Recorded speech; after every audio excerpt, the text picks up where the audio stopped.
guys. I hope you guys are having an awesome day. Today I have my friend Olivia from media, and we are going to be talking about my family party, and Olivia is also a student and is trying to start a disability awareness podcast. So if you want to hear all about that, please stick around, like this video, subscribe if you're new, and comment down below with any other questions. And so, Olivia, do you want to introduce yourself? Okay. Hi, I'm Olivia. I have CP. I have spastic diplegia. I'm also a college student. I'm getting my bachelor's in communication, and I want to start a disability awareness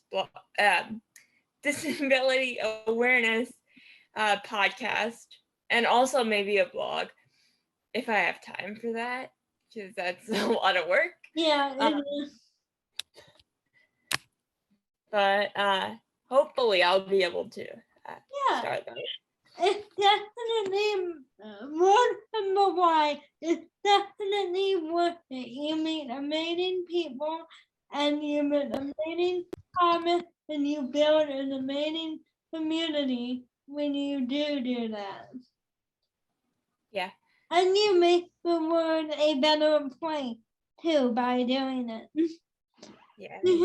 I know that there's not many adults with family party out in social media or sharing their story. You see a whole bunch of little tiny like 5-year-old and 7-year-old and their mom and dad doing it for them, but you often don't see adults advocating.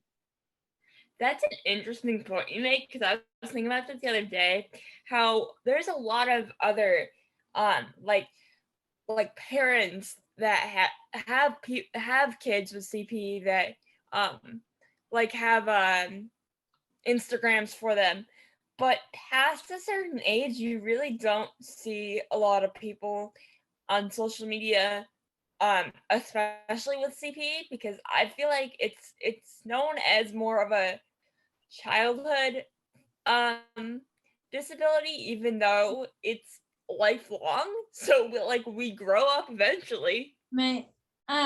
Yeah, and that's kind of why I put in my YouTube, and my whole platform, because I wanted to show a young adult life, with family party and stuff like that, because no one who I knew personally was understanding that I'm normal. I only have a walker and that's it, and I might need help transferring and stuff like that. But otherwise, I want to do what every other normal 20-year-old wants to do. Yeah. Yeah. Oh my goodness. I know you're living with family party. Can you explain your diagnosis, Bernie, and how your daily life is affected by it? So, like I said before, I have CP, but I have spastic diplegia, meaning it only mainly affects my legs, not as much my like arms and stuff, but it does affect somewhat of like my fine motor skills. So most of my life I've had like um an IEP when I was in like high school, and then in college I have accommodations, uh like a scribe and stuff, because I can't really write or type fast. But and then as far as like mobility wise, I use crutches, but I also have a power chair and a manual chair for so those are for like long distances. Like I can walk without anything, but only in my own house. But in public, I either use my crutches or if it's like far distances, I'll use my manual chair, and then when I'm at school, I'll use my power chair because we have like a wheelchair accessible bus. Oh, nice. Yeah. So, kind of similar to me, I have to put me on my and primarily my right side though. And I also had an IEP when I was in high school and all that. For writing accommodation, I can't write. I can't read my own writing. Oh yeah, that's a funny thing because I can never read my own writing, even when like when you're in school and like when they make you like they'll make you write at some point like somewhat, and then they're like well, first of all, they can't read what you're saying, what you wrote, and then you can't even read it back to them. Yeah, they're like, excuse me, maybe I want that say, and we're like, I don't know. Yeah. So I have, but I'm in a walker for a time. I can walk with somebody holding on to them, but primarily I use a walker, and I'm hoping to get a power now in the future so that I can be more independent. Makes sense. Yeah. I know you're a power student. What is the biggest challenge you face as a student with a disability? That is a loaded question. Biggest challenge. Okay, so I'll give you some challenges. I can't like narrow it down to just one. Yeah. So for the most part, my school is accessible. Like, I can get around for the most part, but there's some places where it's harder to get into because like the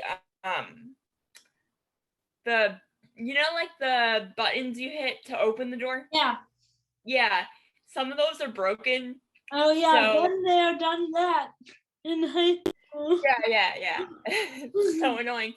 So like sometimes I'll have to like ram my chair into the door to get it open because I can't open it myself and there's no one around me. So that I would say also just like I feel like when you're a person with a disability, it is so much harder to make friends. I am me. And especially when you're in college and you're like trying to find your people, like the people that you really get along with and stuff.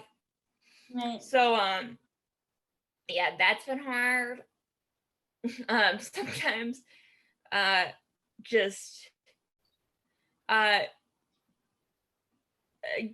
getting genuine friends, like having genuine friends in your life, that's hard. Not even just in college, but just in general. And sometimes people don't understand you, like why you are the way you are. So they're a little like, even if you try to explain why you're like this, they'll be a little judgmental. So Yep. Yep.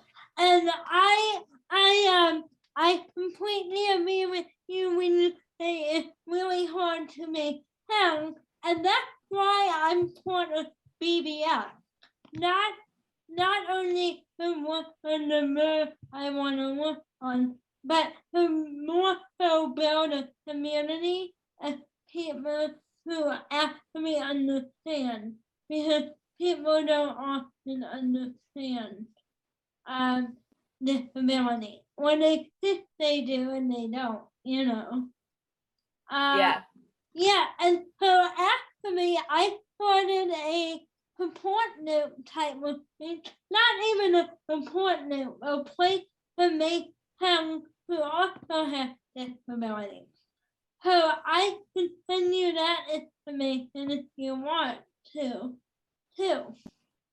Yeah, I love that. Yeah, I read that too, and I did not start knitting into that type of stuff until I was 1920, when I really got involved into the disability community.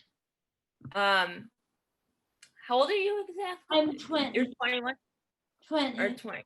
20. Ah, Yeah, but how I'm old 20, are you? 24? 22. 22, nice. So you're not too far off. Yep. And when you were talking about accessibility, I completely understand that too. The automatic door never works. Oh, definitely. Yep. And then you look like an idiot trying to ram your equipment in the door. Yep. And then they never stay open. Either. Yeah, and then they close on you. Yep. You're like, Like you'll okay. be midway through the door and then they close on you. Yep. Yeah, man, it's really annoying. Or sometimes they're not even at the door and they go on you. Yeah. Yeah. But that's good that your power is accessible, because I know I'm not empowerment or not accessible. Yeah, for the most part, it's pretty accessible. For reference, if do you know, have you ever heard of Florida Gulf Coast?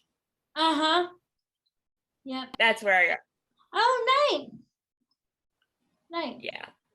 Yeah. But for the most part, the dorms are not even the even the accessible dorms. The doorways are so small. Yeah. Mm-hmm. They really should be making the dorm bigger. I guess it's because most of the dorms I've lived in are like very old. Right. I know I went to visit a friend in town and his dorm didn't even have an elevator. Oh, my dorm doesn't have an elevator.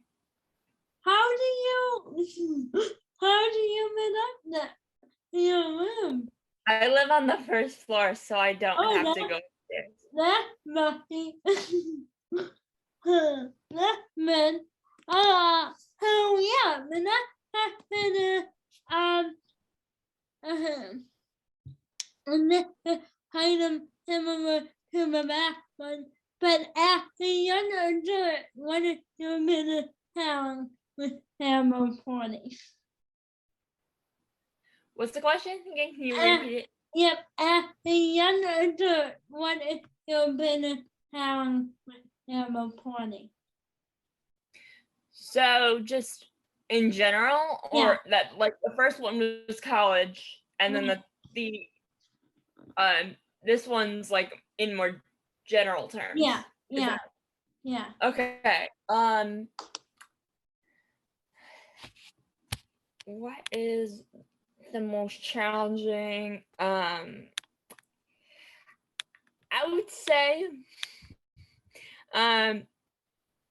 like similar to school and stuff. One of the most annoying things is that like some places in general aren't like accessible. Like I always feel like the first thing that comes to my head whenever we go anywhere, I'm like, oh, is it accessible? Probably should check that. Right. Yeah, I mean, and there's an app. I don't remember the app name, but there's an app that tells you what or not. I've seen that. I haven't tried it yet though, but I've seen what you're talking about. Yeah. If you don't live in a big city, I don't recommend it because nothing ever reviewed in tiny cities. Like, here's an example. I love doing outdoors types things. Right. Type thing. Like I love going to botanical gardens. I love like not hiking, but I just like being outdoors. Right. And some places just don't have accessible paths. Right. I completely agree. Well, I'm in St. Louis, Missouri, and they're a poor, right, and they're really nice poor, and it's paved halfway, but you wouldn't know that it's only halfway from the parking lot. It's not like the paved all the way, you know, but you get halfway down in the rock on half of it. Yeah, Yeah, I totally get that. and you're like, well, that's a bus. We're gonna turn around and go right back where we came from. Yeah. So I don't know why they don't just make all pike path paved on the way. Yeah, I don't know why they don't just make it the whole way. That's kind of stupid. Yeah, it's like, oh, halfway. Okay, I met the disabled community is done now. But it's funny because like I think some people assume that I just don't like the outdoors. I love the outdoors. I would just prefer places to be accessible and not it not be difficult to get around on my Right. crutches. Right. And plus, you don't want to be mean. Every time you go out and constantly have to say, oh, well, we can't know here. It's not accessible. We can't know there. It's not accessible. That is really old. Yeah, or even like certain beaches are more accessible than Right. others. Right. I don't know why. I don't know if you know the baby or not. Her name is Haiti. The one with the black service on. Anyway, he was saying that he's moving to New Jersey and they have a ramp all the way down from the beach. And I don't know why all beaches don't have that. I have a beach like close to me that does have a ramp all the way down. Right. But it is so far that by the time you get down there, you're like exhausted. Yeah, you're like, all right. Right, that's the point. It's nice. It's nice. It's a nice thought, but it is exhausting to even walk all the way down there. Right, I agree. Because if you're gonna have a 2 mile ramp, then it doesn't really help. So, if you had an opportunity to speak to Heidi about your CP, what would you tell like people to know? That's easy. That just because I have a disability doesn't mean that I'm any less than a able-bodied person, and it's not that I can't do certain things. I just do it differently. Right. Definitely. And I think people don't understand that because they treat us like a baby. And like that. When they don't. Oh, here's another thing. Yeah. Here's another thing. I would say to an able-bodied person, if you were to walk up to a disabled person, don't treat them any less. Like don't like I hate when people like pat you on the shoulder or on the head, like you're a dog or something. Right. You know what I'm saying? Yeah, I do. Well, when people, I'll be so I'm out with my young adults about, and we'll be at a restaurant, and we'll be sitting there with the menu and and they look to whoever I'm with, and they're like, "Oh, what would they like to eat?" And I'm like, "I am right here, and this is what I want."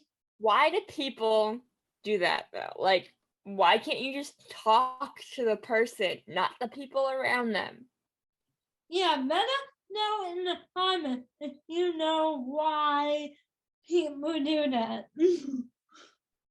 I don't know why. I don't know if it's because the only to be her people being incontinent or I don't Or know. one of my biggest pet peeves is when people walk up to me and ask if they can pray for me.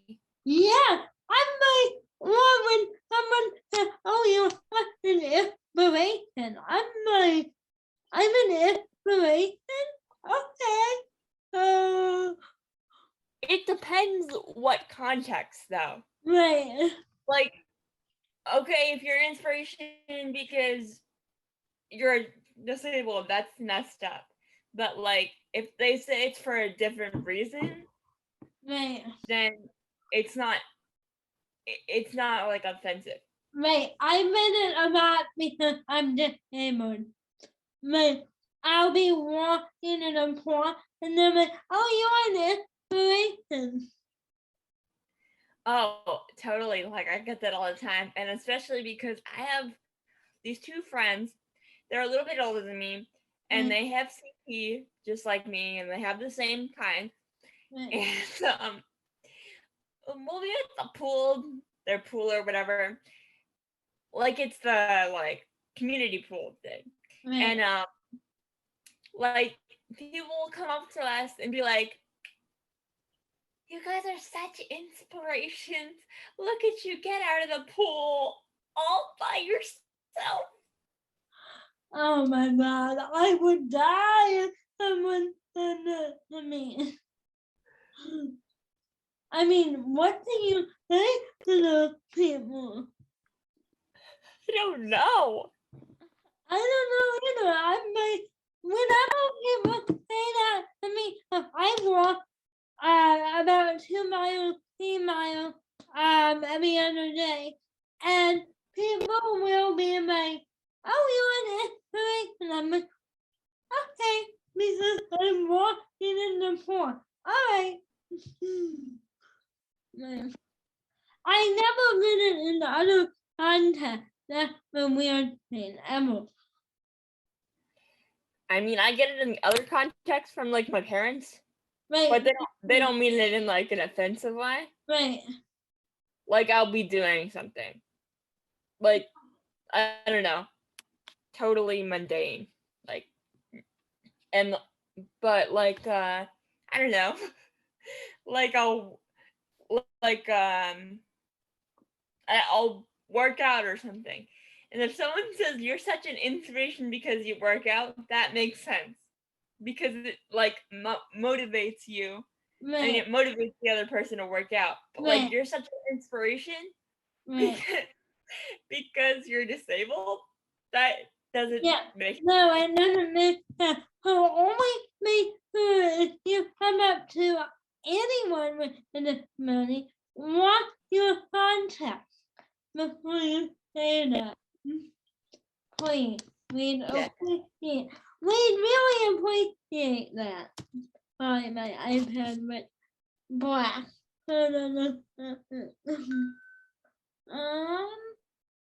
Okay, my next question is, I know you're going to start a disability awareness podcast. Can you explain your hope and dreams for that podcast?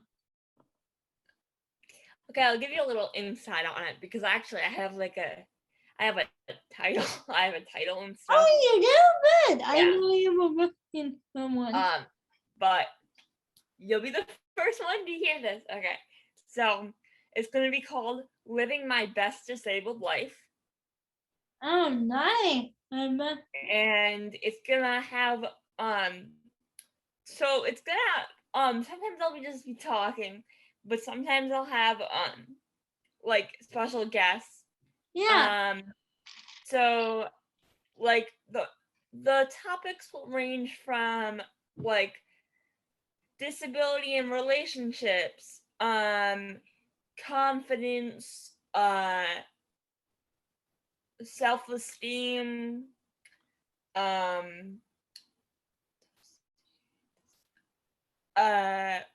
like I'll even have maybe like an interabled couple come Oh, nice. Yeah. and then maybe talk about their experience with like people's negative comments and then how they turn that into positivity or whatever. Yeah. And then like disability in education, like college, disability in fashion, so basically everything. There's not a specific topic Right. that the podcast will have. It's just the overarching theme of disability awareness. Right, and that's gonna be really fun. I have a podcast and I love doing it. I absolutely love it. Yeah, I saw that. I started listening, but then I got distracted. That's okay, yeah. You can listen to it whenever we upload. I do it with another person who asked me from the United Kingdom. And we upload once a month. So yeah. And I can't wait to be on your podcast either. Yeah, oh my god, maybe we could have each other on each other's podcast. Yeah. Like I can do yours, and then like you can go mine once it's done. Yeah, definitely. This interview will be on YouTube. So why not do a podcast on the phone together too? Yeah, definitely. Yeah, that would be fun. So if you guys enjoyed this video, give it a thumbs up. And thank you, Olivia, for being on my channel. It was fun.